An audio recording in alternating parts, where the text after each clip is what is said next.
Hello everyone, and welcome to the very first episode of my new winter series. Autumn has been and gone, Christmas is over, and it's time for some proper winter warmers. We're gonna need all the comfort and warmth that we can get.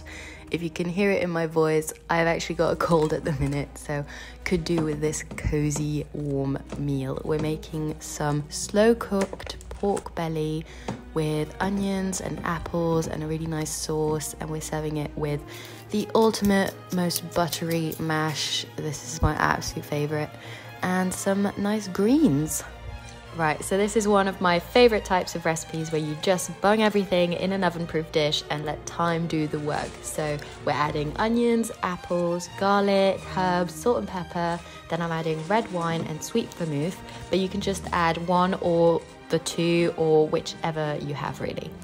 Then I like to wet and scrunch a baking parchment to put on top so that it retains all that moisture. Add the lid and put it in the oven for at least a good hour and a half. Then take it out, remove the lid and put it back in the oven so it can go all golden brown and crispy on top, but still stay nice and moist. The meat will pull apart and we'll have that lovely sauce. Amazing.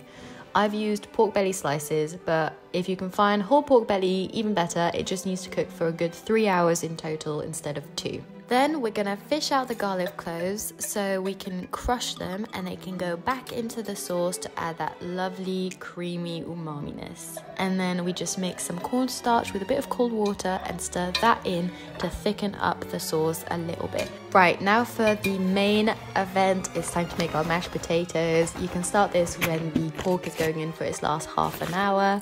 So I've got some acoustic potatoes. They're just a nice UK potato. They don't make any noise, but any variety that's good for mash will do. We're gonna peel them, chop them into quarters and cover it to the top with water. Then boil them. You start it with cold water, bring it to the boil, then add salt.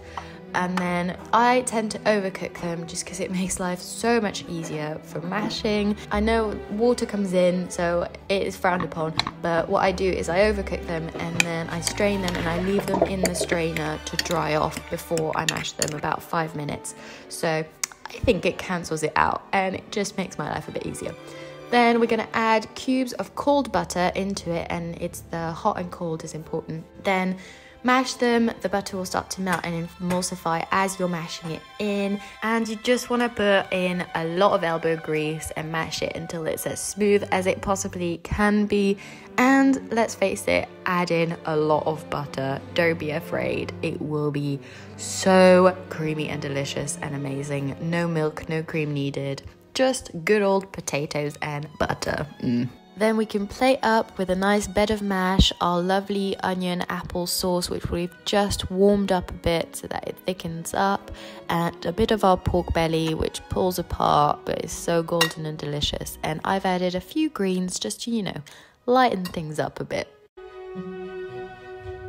And that's it for my first winter warmer. I hope you enjoyed this recipe and give it a try. Please let me know in the comments. And as always, please make sure to like and subscribe for more every week.